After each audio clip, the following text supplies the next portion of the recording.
Welcome to Weekend Market Recap, 31st July 2021. I am Sagar Nandi, retired IT professional swing trading stocks using the Q systems and techniques.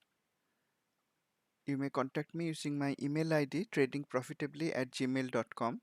I regularly share live market and stock analysis on my website sagarnandi.com, YouTube channel Trading Profitably, and Twitter handle Sagarnandi. You are most welcome to make use of them.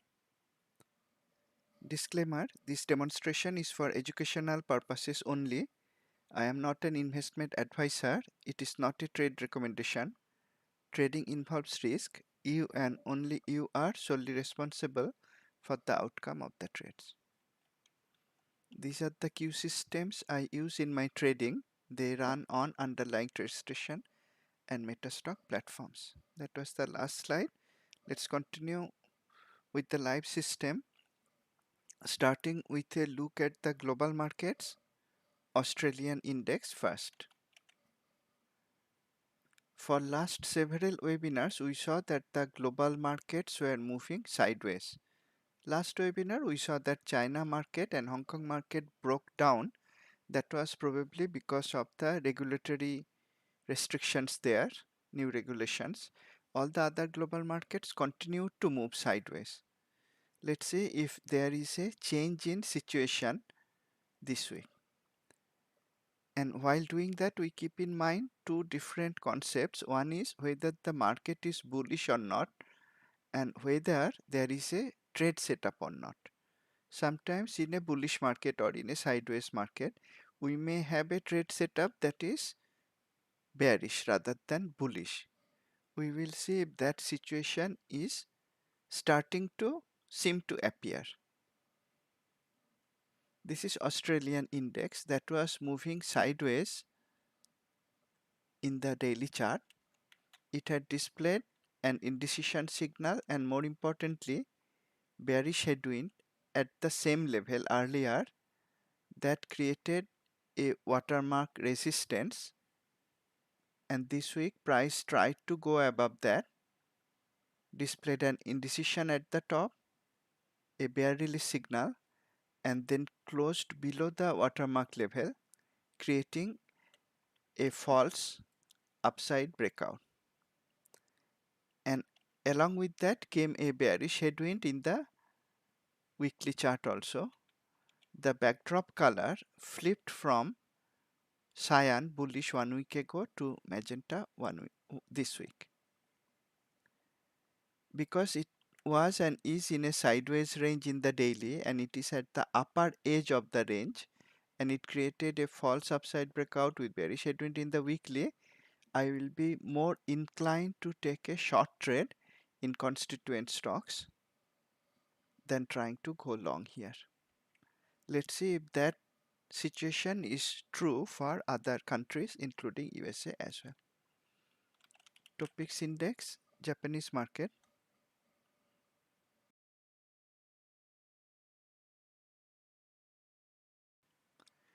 This was also moving sideways and is still moving sideways, bound by resistance and support trend lines in both weekly and daily.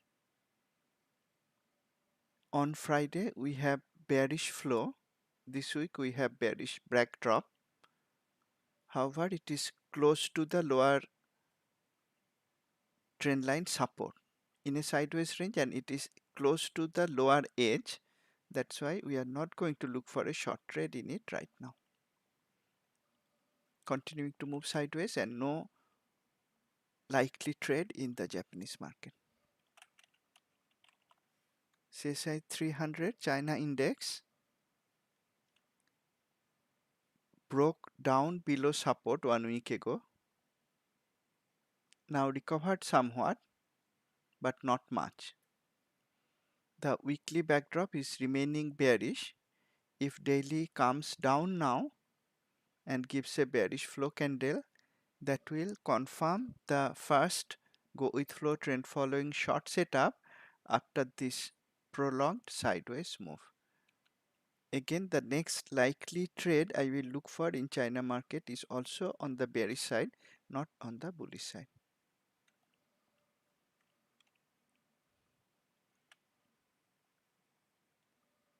FTSE index,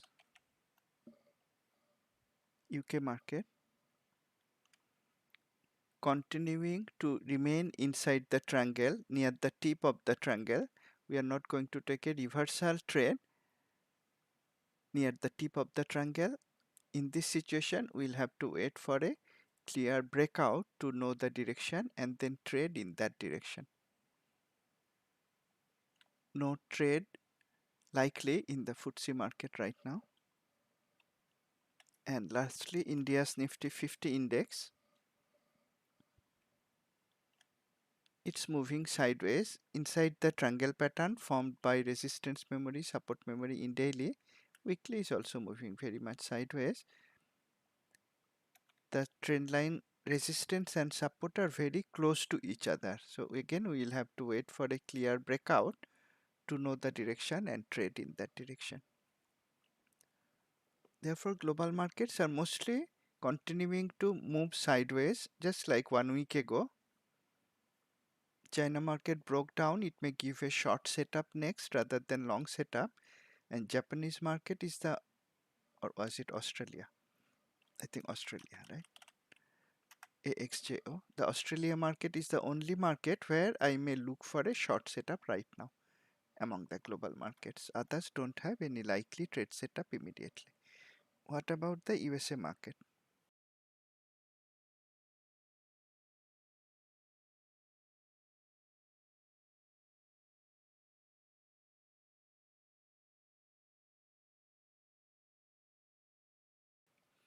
Let's use the three chart template for the USA market.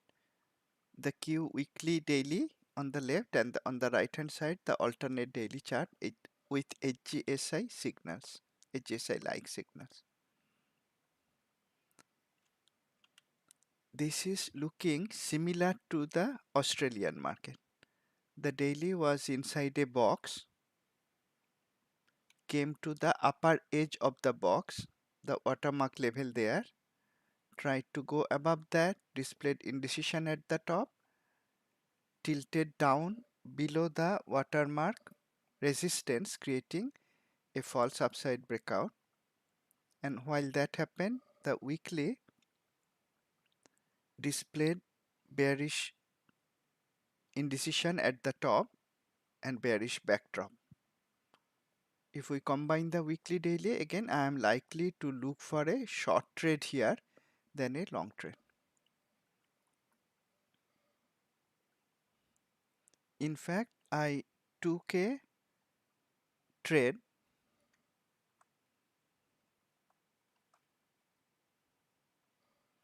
in Dia that was on Thursday. You see the Thursday's candle, if I magnify it, it's very much doji like candle Thursday. And on Thursday it tried to go above the watermark and reverse from there. I was looking for a very low risk short entry using intraday chart, and I did take a short trade in Dia right at the very top. Market was still not bearish enough, so I didn't take it using naked puts. I took it using put verticals. My long leg was just in the money, and I decided the short leg by the price I wanted to get back half the premium I paid for the long leg. That's how I traded Dia put vertical on Thursday. Now you see on Thursday price hardly moved, neither went up nor went down. It did close below the watermark resistance. That was my goal, to try to catch it right at the watermark resistance when it was reversing. It didn't move much on Thursday. Even inside that intraday candle, I watched and I saw my put vertical went into a loss of 10%. Suppose I paid $1,000 for the trade.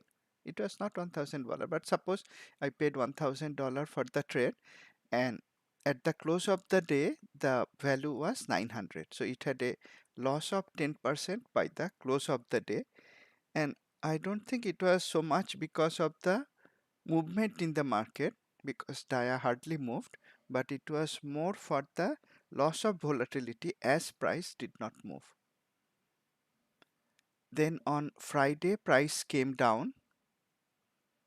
At the low of the market, I had 25% profit. So if I paid $1,000 for the trade, the market value was 1,250. And at the close of the day, I had 15% profit in the trade. If I paid $1,000 for the trade, the market value was 1,150. Why I explained these numbers is the volatility that comes with options trades. If you traded DIA with the ETF, it hardly moved between Thursday and even Friday close to close basis. So the percentage change would not be so much. And even with verticals, that too one leg in the money, on Thursday, my entry day itself, price had gone against me. Price didn't go, I mean, the ETF itself didn't move much, but the price of the options had gone against me to have a loss of 10% by the close of the day. And next day, at the peak profit, it was 25% profit, and at the close, it had 15% profit. That is the kind of volatility one may expect in option trading, even with verticals, and one may have to be ready for that volatility mentally before starting to trade options. So I am continuing to hold the bearish trade in DIA with 15% profit based on my cost. Again, there is no swing Q trade setup if you combine weekly daily, but I could take the trade using intraday fine-tune chart. So I took a very low risk trade. I am holding on to that.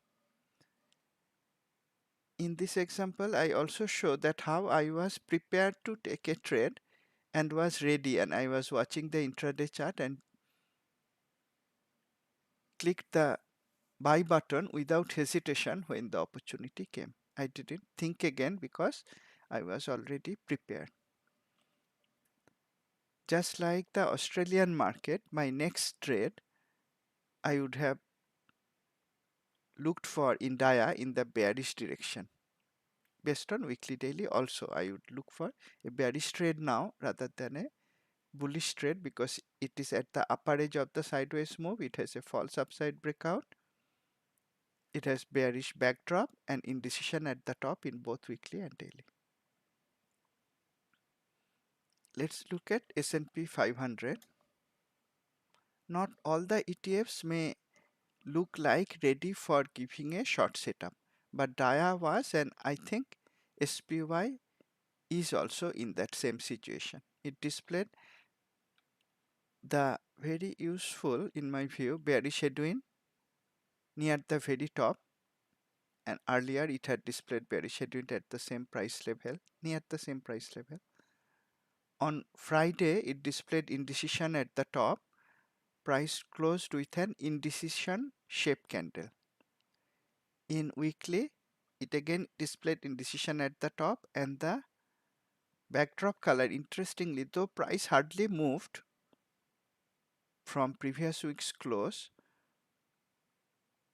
the Q systems flipped the color from bullish to bearish in the weekly chart. So looking at that, I will rather look for a short trade in SPY. That will give me a very low risk short trade. And it was not there in DIA, but in SPY we have above average down volume on Friday. SPY, I look for a short trade rather than a long trade, just like DIA, but not so for QQQ.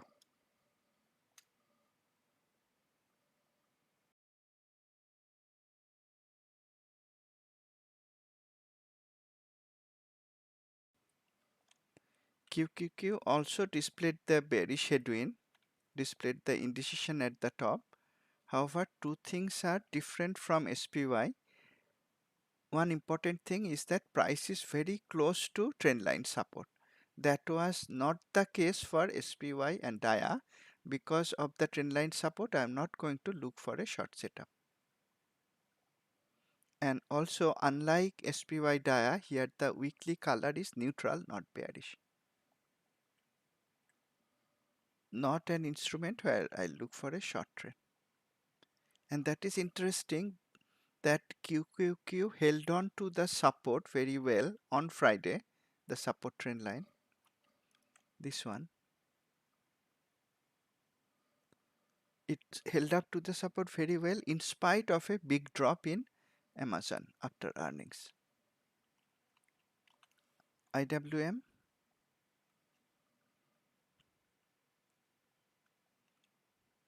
IWM was already in a downtrend in the shorter term. Over a longer term, it is inside a box.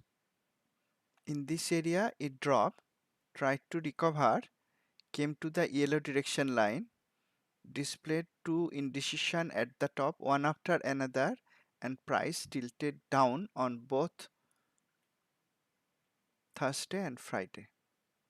The bearish candles show that price tried to go up but tilted down. I am not going to look for a short trade unless it can break below the trend line support that is there in daily as well as weekly.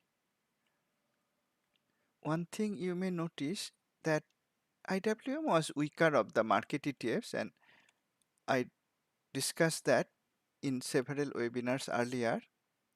It recovered right from the watermark support, and at that point QH bucket analysis was extremely oversold, so it expected a pull up. That happened, but notice one thing: after this yellow candle came another bullish candle. The bullish cyan flow candle stopped well short of the previous swing high, resulting in a continued lower high. And notice the candles after that: indecision shape, indecisive candle, indecisive candle, indecisive candle, indecisive candle, indecisive candle. On Friday, closes below that bullish cyan candle. That was the second recovery candle from the low. So for last 1, 2, 3, 4, 5, 6 days, more than a week, it is really not going anywhere. The indecision shape candles show that it pulled back below the cyan color candle, and from that angle you can see the lower high situation is continuing. Price reverse from the yellow direction line. If anything, I look for a short trade, but I will wait for the trend line support to be broken. Whereas for DIA and SPY, there is no trend line support, and I'm happy to look for short setups right now.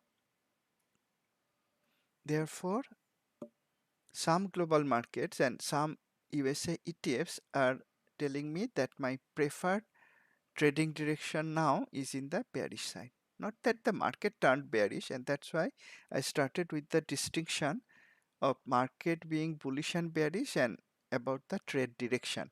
Trade direction sometimes may be opposite to the prevailing market trend if we are looking for a reversal trade, and the trades I discussed in Australian market, DIA and SPY all are Q reversal trades using the box kind of setup that allows us to take a short at double top. Is there other weakness under the hood? Let's now check that out.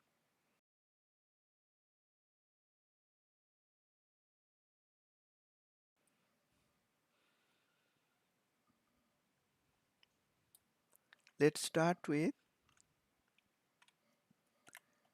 the 1 month to 1 day sector, industry, stock, advanced decline breadth. In several previous webinars, we saw that the 1 and 2 day periods, 1 day, 2 day periods are flip-flopping between red and green. In one of the recent webinars, I showed that the 1, 2 day periods were green, and I predicted based on the flip-flop that if the flip-flop continued, the color would change to red. Now we see 1 day period has changed to red, today not yet. I was anticipating it may change to red, both 1 and 2, but that has not happened. 1 day is now red, today not red yet. In fact, 5 and 10 day improved. They are both bullish now. 1 month, you may say it is balanced. Based on my preferred trading direction, I am expecting that the red color will start to grow next week. What if that doesn't come true? If that doesn't come true, that means market, that is SPY and DIA, will break out above the respective watermark resistances. Am I going to take long trades now? No, because my preferred trading direction is bearish. I will rather wait that breakout out than take a long trade at the very top when there are multiple weakness signals. What are the weakness signals? One is the flip-flop, that is telling the logical next color should be red, not green, and the monthly period has turned neutral. It was very bullish earlier, now neutral, so weakness is propagating to the right, market is at very high, and we may find some other weakness signals. I tweeted a few days ago that in the bucket analysis, the percentage of stocks in the most extreme upper bucket, that is stocks above Bollinger Band, in 1 day it suddenly jumped by a very large percentage. That jump was more than 10%. I don't know if I can locate that tweet.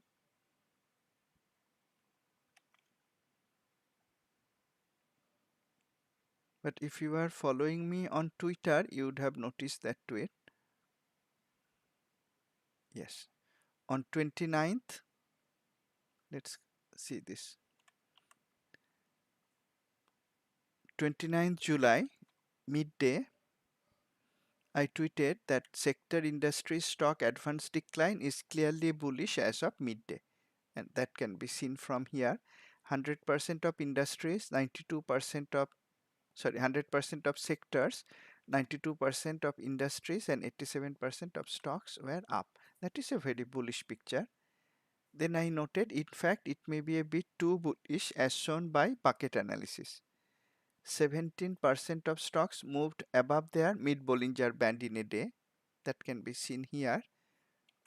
Percentage of stocks above mid-Bollinger Band, it was 52% 1 day ago. And in real time, we can see as of midday, it jumped by 17%.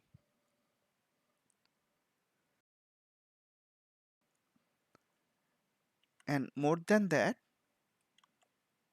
14.3% stocks crossed above the upper Bollinger Band. That is shown by the jump in the percentage of stocks in the uppermost bucket.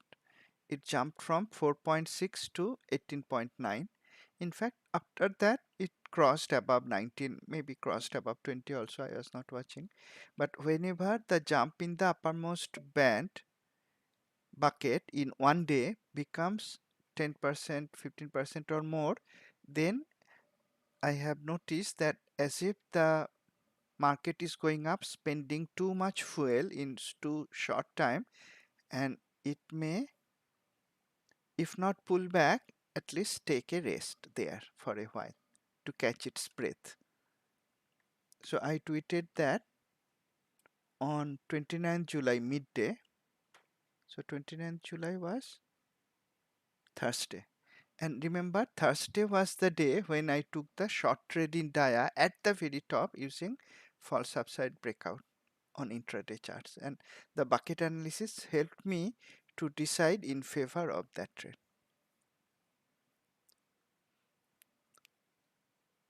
Now, if you see, the percentage of stocks in the uppermost bucket has come down by almost 10%. It was about 19-20% on Thursday and it has come down. So market has pulled back somewhat under the hood.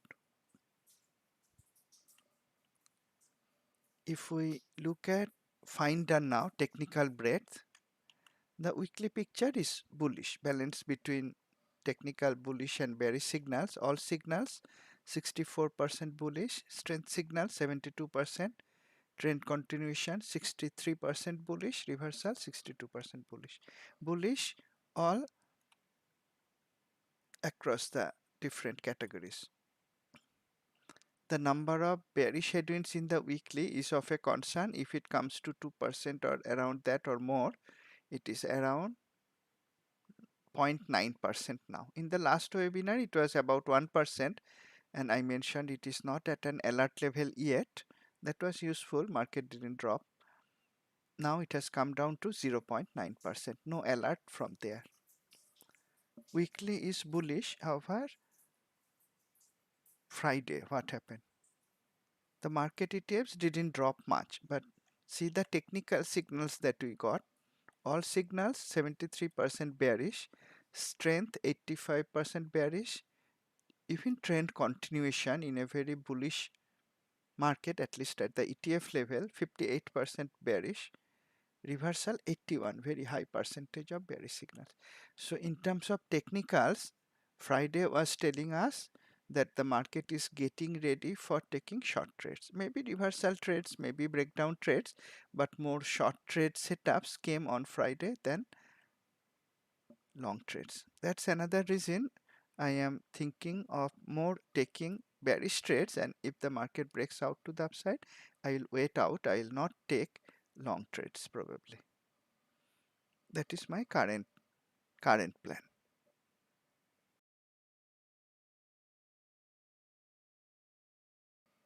Every time the central bank of the USA, Federal Reserve, comes to meeting, they say their plan is data driven. They will see what the market does, and my trading is also like that. Currently my plan is to only look for bearish trades, but my plan is data driven. I follow the market. Whatever the market tells me next week, I will do. But what I will not do is take long trades. If the market goes up, I'll wait out the bullish move, immediate bullish move at least. If the market comes down, I'll be happy to take short trades, and I have few short trades. One I described already in Dia.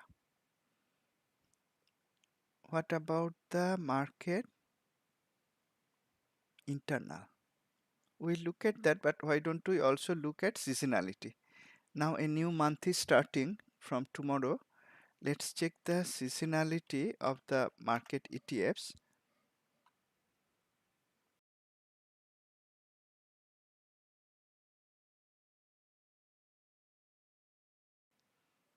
Starting with SPY. We are currently in the month of July. Tomorrow it will change. It will be August. August, there is no trade advantage in terms of bullishness or bearishness. It's not bullish enough, but it is 64% bullish. Not bullish enough to take a trade based on seasonality, but still it is more bullish than bearish. It is also improving from July, but not enough to take bullish trades. QQQ.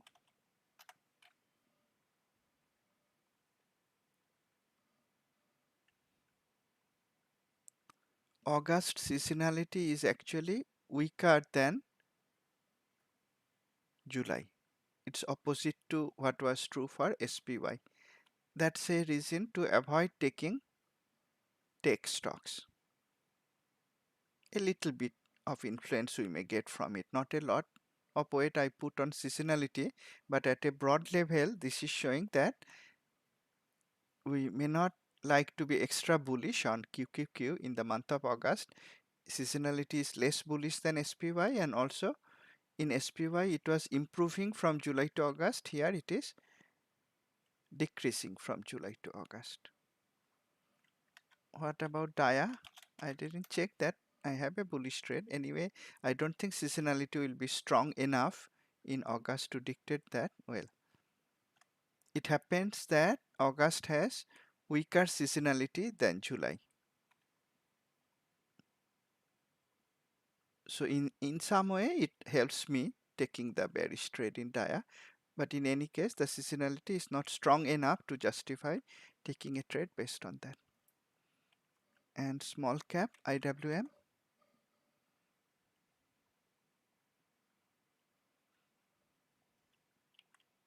It's remaining at the exact same percentage between July and August, no change. So for all the market ETFs, there is not enough reason to use seasonality to take either bullish or bearish trades, and there is a mixed picture. Some of the ETFs are improving from July to August, some are deteriorating from July to August, so there is not enough signal anyway at the market level from seasonality perspective. What about internals? That's an important study that I look at every day, every week.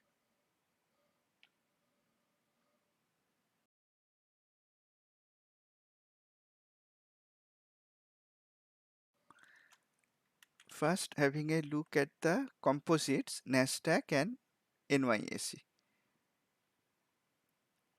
From seasonality, we saw that we may not be more bullish on NASDAQ than on S&P 500. That is true from the composite market breadth study as well. And this I showed earlier also. The yellow line, that is the percentage of stocks above 50 MA. It is around 35% for NASDAQ and it is around 45% for NYSE. So if we use that as a gauge of market strength, what percentage of stocks are above 50 MA, 50-day moving average, then certainly NYSE is stronger than NASDAQ by about 10%. That's not a small percentage. Overall, both are coming down though, with lower high, lower low. Both are below the 50% level, the white line. Both are above the average lines, the dotted yellow line. So from all these angles under the hood, the market was weak and is continuing to be weak. This is the daily interval, and if I change it to the weekly interval, earlier we saw bearish divergence in this area. Then when market rallied, I mentioned that the bearish divergence played out. Now it seems it is creating another bearish divergence, both in advanced decline and also in up-down volume, both in Nasdaq and NYSE. If you look at the candle charts, that is for QQQ on the left, SPY on the right, both continue to go up. However, the peaks came down a lot actually, both for advanced decline, up down volume. And as I mentioned earlier, these are two places where we can get always an early warning signal of what the market is doing under the hood.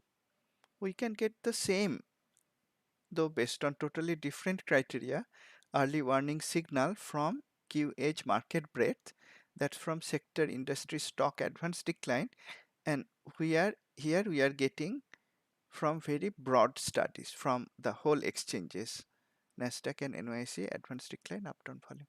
So that is also a reason, this appearance of bearish divergence, that is assisting my decision to rather look for short trade and wait out any bullish breakout if that happens next week. And finally, I look at the very useful single chart market breadth total view.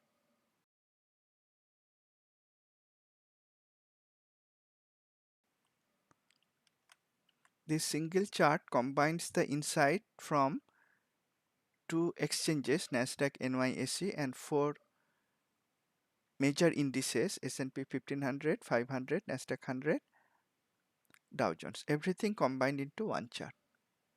Here also the percentage of stocks above 50 MA gradually coming down below average line. Try to go above the 50% level, coming down. In any case, it is with lower high, lower low and below the average line that is showing the weakness under the hood.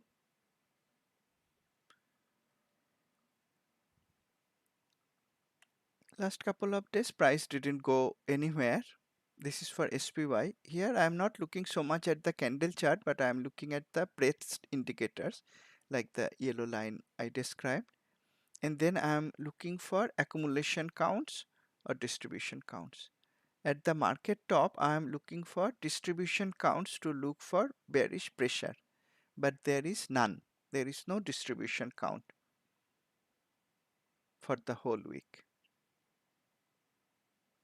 Because the distribution counts are not coming, or even Hindenburg is not coming, I am not thinking market will drop sharply and suddenly. And this I am saying for quite a few days. Because of the lack of distribution count and Hindenburg, I am not thinking market will drop sharply and suddenly. By the way, between Hindenburg and distribution count, of course, distribution count is more fast indicator of how the balance between bulls and bears are changing, because distribution count is less dependent on a longer term period, meaning it's not averaging out the values so much as Hindenburg is doing. Hindenburg is also quite responsive. I don't ignore that certainly, but just to note that the distribution count will be more responsive if a change happens, because its calculation includes less use of moving averages. But anyway, neither Hindenburg nor distribution count is there at the right edge. What category of stock is in favor now? And that seems to be changing. If we look at the magenta dotted line, growth versus value, and in the last webinar, I showed that price already tilted below the trend line that I drew. And I mentioned, though it broke below the trend line at that point, it was still having higher high, higher low, so it was not in a downtrend. But now if you look at the right edge, it seems to be having lower high, lower low. So growth is not in favor for last couple of days. Now it seems the trend is changing. Growth hugely underperforming from this point from early June. That is changing. Growth is starting to tilt down versus value. Doesn't mean that value is going up. Both may be coming down, but growth is coming down faster than value in a, if the market was bearish. That's how to interpret it. So I will favor shorting growth stocks more probably, because growth versus value line tilted down. And also if we look at small cap versus large cap, it was in a downtrend. I drew this trend line in the last webinar. Now it has broken above the trend line resistance. It has not created higher high, higher low yet, but if it tilts up next week, then it will create a higher high, higher low, and then small cap will outperform. That means if I am looking for bearish trades, I will look for growth stocks to short, and I look for non-small cap stocks to short. That is of course at the market level. The final decision may be decided, for me at least, by the 360 degrees analysis of individual stocks, looking at their industries and sectors and fundamentals. The breadth doesn't have bearish signal, but there is certain change in characteristics in the market. Growth is starting to underperform, not outperform, and value is starting to growth is starting to underperform, and small cap is starting to outperform.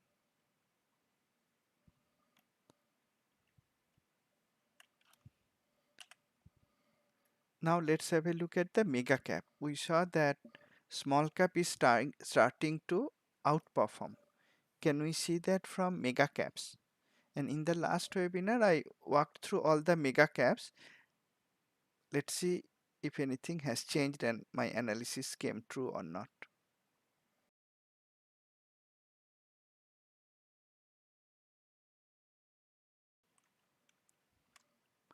Tesla, it was inside a box or inside a trend line resistance when I last had my webinar. It tried to break out of the trendline resistance on Friday but closed with a long upper tail, and it is remaining inside the sideways box, so I'm not going to look for a long setup, though weekly seems to be breaking out. How will I trade Tesla? If I was bullish on the market, I would wait for this watermark resistance to be broken, then for price to tilt down and go up again, giving me a low risk swing trade, that is go with flow trend following long setup. Another way would be if price gapped up above the watermark resistance, then continued to go up, then using intraday chart I could take a long trade as a gap long day trade setup, and if it worked out I could continue to hold partial position. That is if I was looking for taking long trades. Currently I am not looking for long trades. In any case, right now, based on Friday's close, there is no long trade setup. There is no short trade setup also in Tesla, continuing inside a box. If you look at the alternate signals, it's inside a squeeze. If it breaks out of the squeeze, it may move in one direction or the other, but it hasn't broken out yet. Still inside the box. Netflix, after displaying bearish headwind at the very top, it dropped significantly, tried to recover, created a lower high, came down again, but it has a trendline support. I never like to short in front of a trendline support, so I'm not going to look for a short setup here. And because it has lower high, lower low, the weekly color is bearish, I'm not looking for a long trade either. Not using weekly daily trade, weekly daily charts. Apple,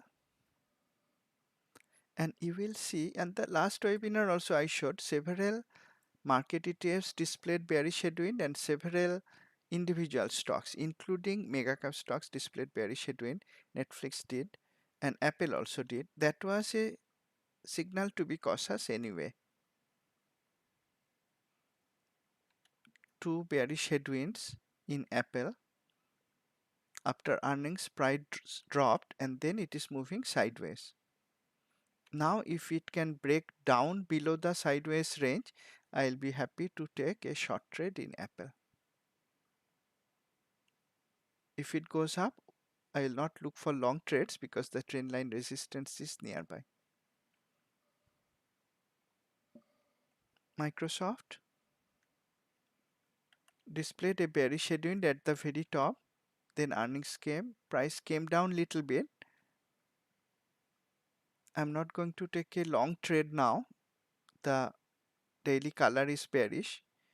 However, I'm not able to short because trend line support is just below Friday's price. Facebook. It was one of the strongest of the mega cap tech stocks.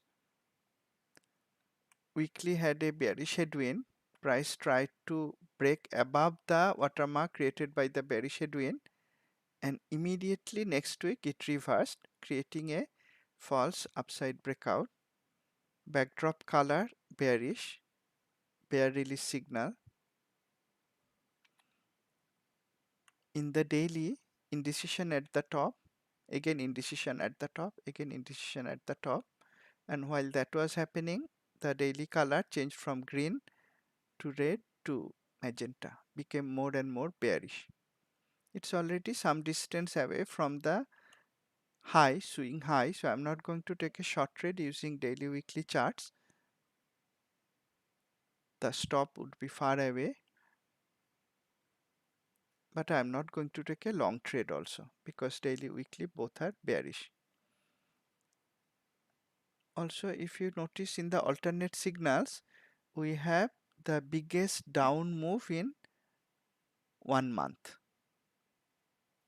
That was on Thursday. which also had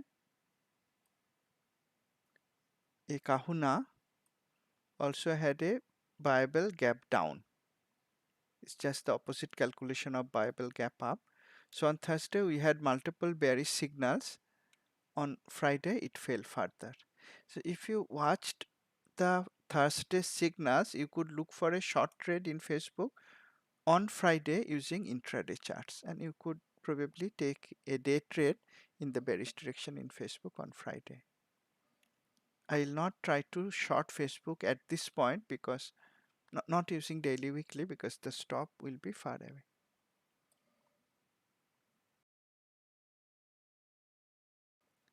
Google, this was another of the strongest mega cap tech stocks, and it is remaining strong, stronger than Facebook also.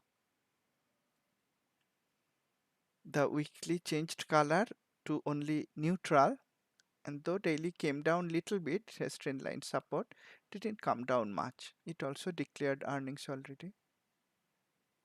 The dollar sign shows the earnings.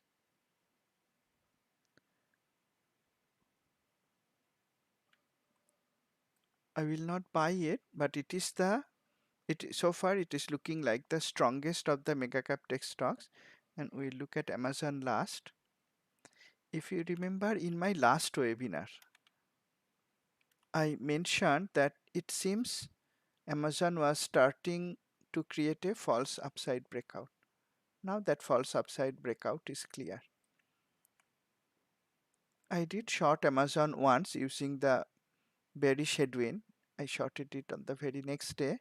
I of course exited much earlier. I mentioned that already. It's too high price stocks for me to hold on to it. But those with bigger account sizes, they could book partial profit if traded with put options or put verticals, and then continue to hold the remaining position, maybe part of the profit, using part of the profit, and they would have a very large profit. The bearish headwind once again caught the stock near the very top. There are not many signals which can try to catch the very top, even in strong stocks like Amazon, like Apple. But the bearish headwind signal is one of them. It is also useful in catching the bottom. The warning from bearish headwind once again came true. I did take a profitable trade, but of course didn't capture anywhere close to the extent I could capture the profit, but that's fine. Risk management, in my view, comes first. Trying to make more profit comes later. Now, Amazon has both bearish traffic light in daily, bearish backdrop in weekly, and if you see the alternate signals, biggest down move in 3 months. And that is coming from all-time high. When biggest down move in 3 months come from all-time high, that may not signal exhaustion, that may be the start of a down move. Am I going to short now? No. Already dropped a lot on Friday after earnings. If it recovers a little bit and then comes down again, then on the Q entry chart, it will give a go with flow short trade setup. I will be happy to take that. Well, if my account allowed to take short trades easily on $3,500 stock. Not a stock I will like to buy now. So we went through all the mega caps. I am not seeing any stock that I will like to buy. We also saw from the market-based studies that small caps seem to start to outperform. Not that small caps are going up, but they are doing better than large caps. That will also be a reason against trying to buy the mega cap stocks. Now, NIO is a stock I discussed in the last webinar. Let's look at the chart with historical trend lines.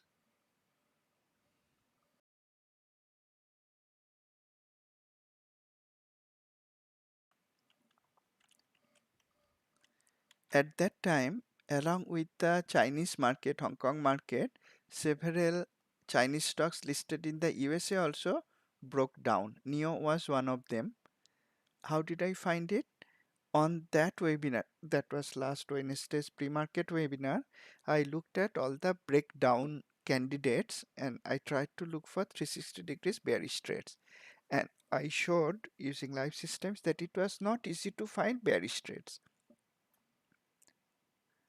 That was a guide not to try to take short trades too much. I found a NEO and I mentioned that if it continued to go down next day, we could try to take a short trade using intraday charts, but it didn't come down. Instead, it actually displayed a bullish headwind and then price went up. It broke above the trend line resistance on Friday, but I'm not going to look for a long trade because fundamentally the stock was looking weak. I think it was 3-star shorting candidate. We can check that out.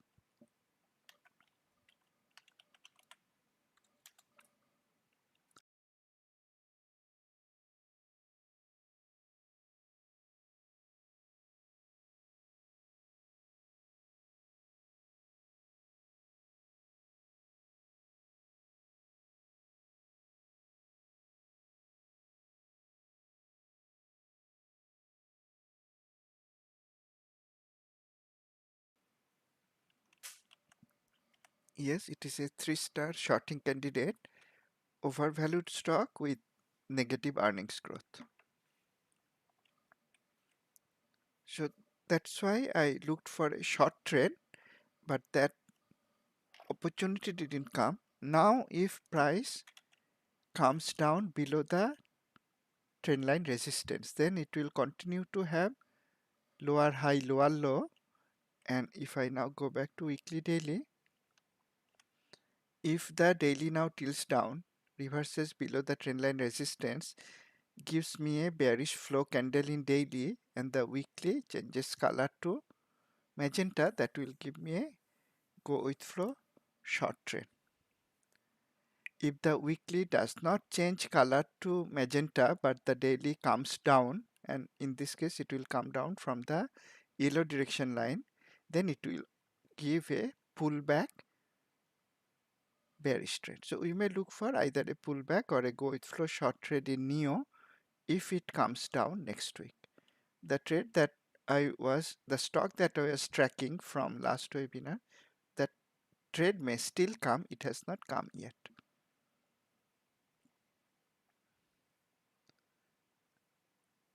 Now, the market has some reason, as this analysis shows, that we may be able to take short trades now. Low risk short trades doesn't mean they will guaranteed make profit, but low risk short trade opportunities seem to be there.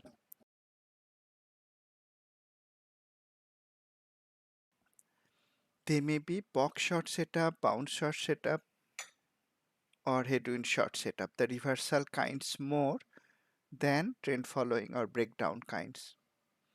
Now, one kind of short trade I like to take when market is at or near all-time high, like now, is to look for stocks at price extreme high that are giving bearish trades. And using Q Finder, it's easy to find them. Let's look at the stocks that are at price extreme high, that is using this pen brush, green. These are the stocks at price extreme high. And let's see if any of them are breaking down. So I'm flagging against the breakout column also. There are 14 stocks. All but one moved down on Friday. Only Nike went up a little bit, broke down but closed higher. Let's look at the stocks that closed down, that is broke down from price extreme high. Let's look at their fundamentals first. So I am again carrying out a 360 degrees analysis. It's not top down, it's bottom up. I'm starting with technicals first, but I will end up looking at technical, fundamental, industry, strength, weakness in this case before I find a 360 degree short trend. The scorecard is created. Let's look at the stocks. Start with Crown Jewels first. No, Crown Jewel, bearish side. 3 star. No, 1 star. Well, several. So I have these stocks that are either overvalued or with negative earnings growth in the last quarter. They all came down on Friday. Let's look at their technical charts now.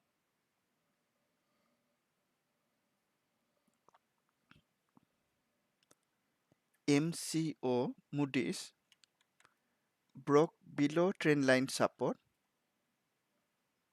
Well, let me do this. Let me take the stocks to TradeStation Q Elite so that I can look at the 3 chart template in one go.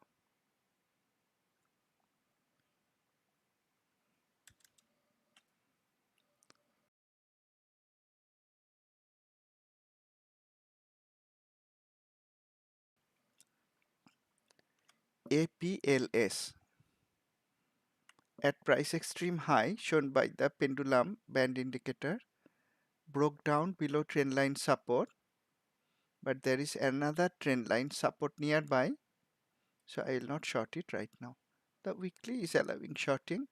We also have a bearish kahuna. We have the biggest down move in 1 month. In fact, we have Mobo breakout from a squeeze with a bearish kahuna with the biggest down move in 1 month with bearish flow, bearish backdrop, breakdown below trendline support. Enough reason to be careful if I am holding the long position. If it closes below the trendline support, I may consider exiting long positions if I had them. But no short setup now because I don't like to short in front of a trendline support. Next one, JYNT.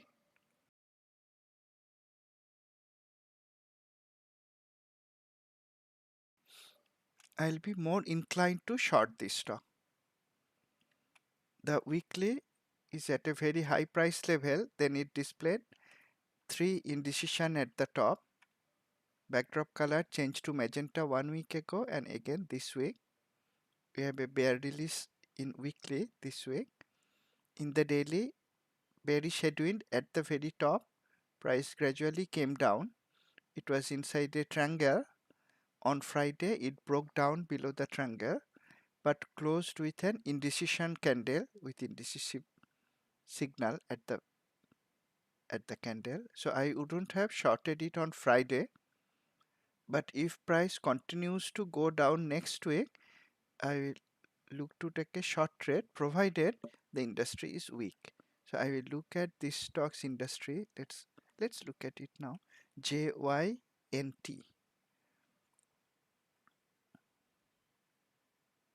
JYNT. Let's look up the industry from QH.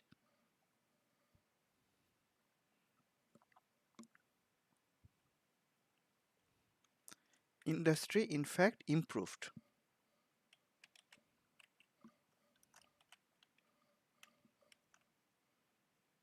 from Thursday to Friday. The relative score improved. Friday was a weekday for the market. This industry, healthcare facilities, had a small up move. The industry improved on Friday, so that may not allow me to take a short trades. Let's look at industry rotation. Well, it is not allowing me to short on Friday. The industry was much stronger earlier, then weakened, improved a little bit in color on Friday. Now Monday, if the industry starts to go down again, that will show up in the real-time relative score color. It will turn magenta. If that happens and that coincides with the price in daily or intraday chart continuing to go down from this support line, then I will have a proper shorting opportunity in this stock provided the industry also weakens. So let me take a note of that. JYNT. If I remember, we may review it again in the next webinar.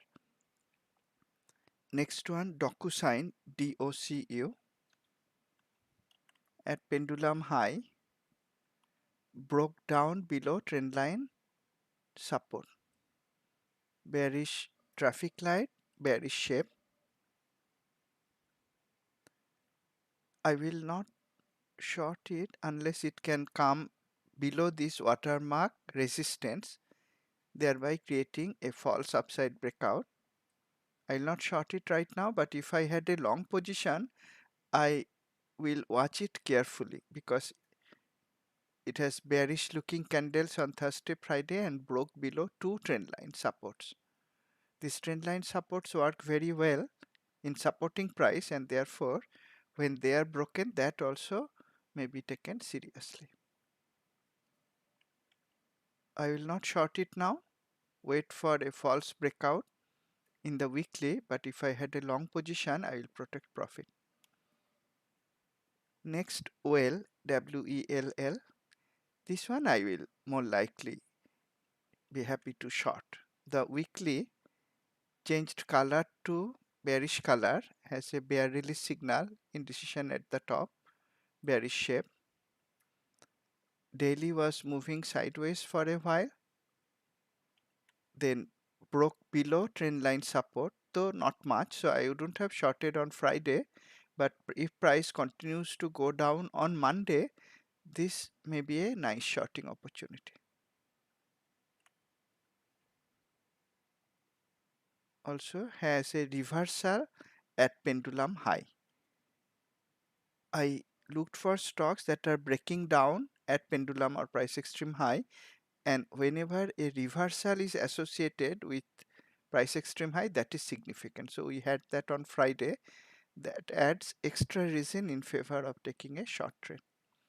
In the alternate signals, it had a pocket pivot, bearish pocket pivot on Friday.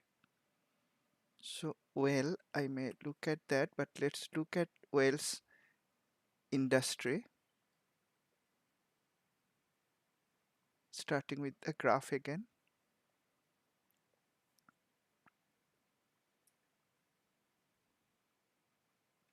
Here also the industry improved. However, I see in percentage terms, though the industry improved in score relatively speaking, in absolute terms, the industry came down on Friday. Let's look at the rotation. Well, it's bearish enough to allow a short trade, and the industry percentage shows that it actually came down, coming down for several days, over 10 days to over Friday, 1 day period, all are negative. So that allows me to short.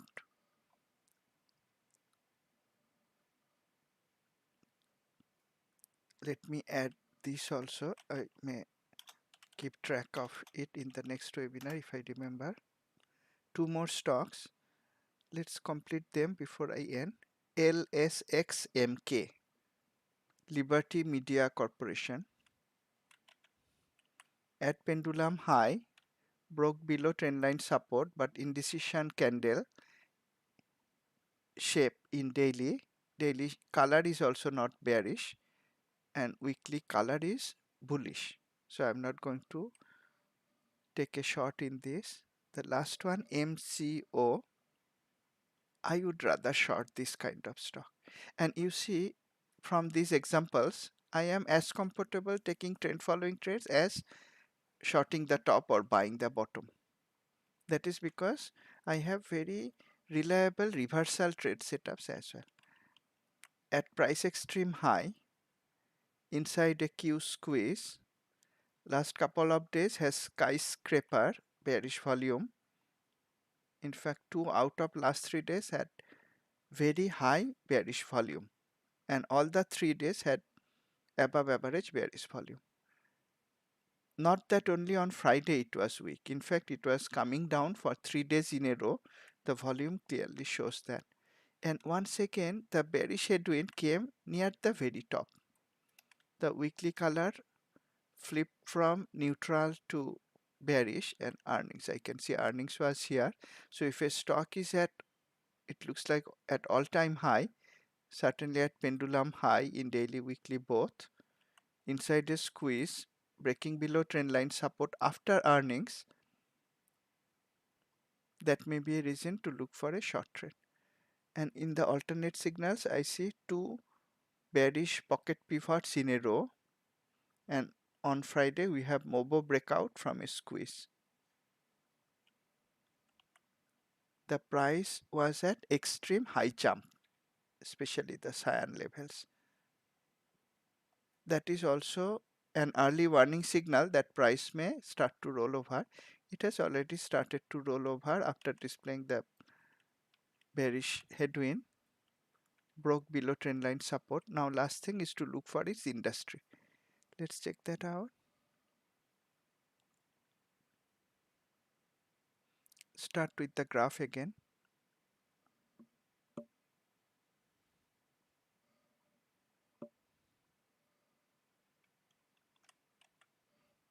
The industry score improved once again. The industry did go up on Friday. Let's look at the rotation. Strong industry weakened little bit, strengthened again relatively on Friday. So I'll not be able to short it right now. If on Monday the industry weakens, that may give a shorting opportunity. If on Monday industry does not weaken, then I will not like to short it stock in strong industry. But let's keep a note of that.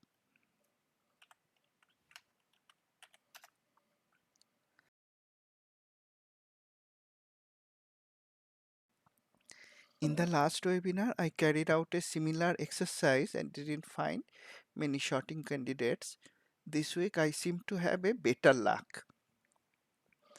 That is also a way of market telling that the situation has changed. Not a lot, because we didn't find a lot of clear short setups, but for these three stocks, JYNT, WELL and MCO, I may not mind shorting if the industry remains weak Monday, Tuesday next week and the stocks start to go down. As I mentioned, I am not looking to take long trades because of the market breadth continuing to be weak. So I'm not searching for long trades right now. I am at the 1 hour point. Let me end today's session here. Thanks a lot for attending. I look forward to seeing you in my next session, which will most likely be on Wednesday, 8 a.m. Eastern Standard Time. I'll announce the link on my Twitter page, not that, here, Twitter page, Sagar Nandi handle, and if you are subscribing to the YouTube channel, you will get notification from there as well. As always, I'll use live systems. Thanks a lot once again for attending. Keep safe and well, let me show you one more thing. I know I already showed the thank you slide, but I keep on saying that there is no reason not to trade profitably. And sometimes I do share results, but not the absolute amount. That is irrelevant in my view. Different people has different account sizes. What is important in short-term trading is success rate and risk management. Now this is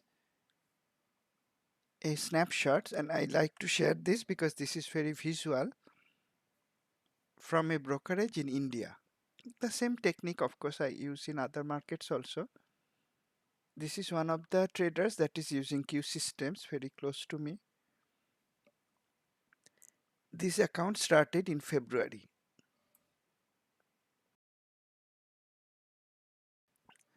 And I shared this picture earlier along the way. Here probably. I share it more regularly with the India traders almost every week. And notice every day that I closed a trade, well, it's my account. Every day that I close a trade and I make money, they are colored by green in this brokerage snapshot. Zerotha is the name of the broker. Every day I close trades with loss that is marked as red. Does not mean one green is one trade or one red is one trade. Those are the days when I close trades. If you see from 19th February till end of July, so about 5.5 months. If you count the greens and count the reds, calculate the percentage, 89.6% of days I could close trades with profit using only stocks. This account doesn't allow futures or options trading, only going long. India market does not allow shorting with stocks and zero intraday trading because again this account doesn't allow day trading. So all were short-term swing trades. Average holding period as is usual for my USA market trades also about 5 days average holding period. The maximum profit was bigger than the maximum loss days and I could achieve 89.6% of success rate based on days that I closed trades. Now if that can be done in the India market, I'm sure there are traders who are doing well in the USA market. I will not say whether the percentage can be as high or not, but certainly this shows that what I say in my webinars and I shared the analysis in live market with confidence because I think this shows that there is no reason not to make at least some money from the market. And I wish you all are doing that. I know most of those of you I know personally, you are all doing that. For the rest, if you are not getting reasonable profit from the market, I'm sure you will be able to get it sooner than later. You may learn a little bit more and then you I think there is no reason why one should not make money after applying this robust technique, that is buying stocks where fundamental strong technicals are giving low risk buy setup, industry strong, and shorting stocks that are giving low risk short setup, weak fundamental, weak industry. I think if you apply this technique with Q or another system, of course I like Q systems more, but anyway, the technique is very robust and I think there is absolutely no reason not to make some money from the market using this technique. Thanks once again. Keep safe and as I say, trade profitably. See you.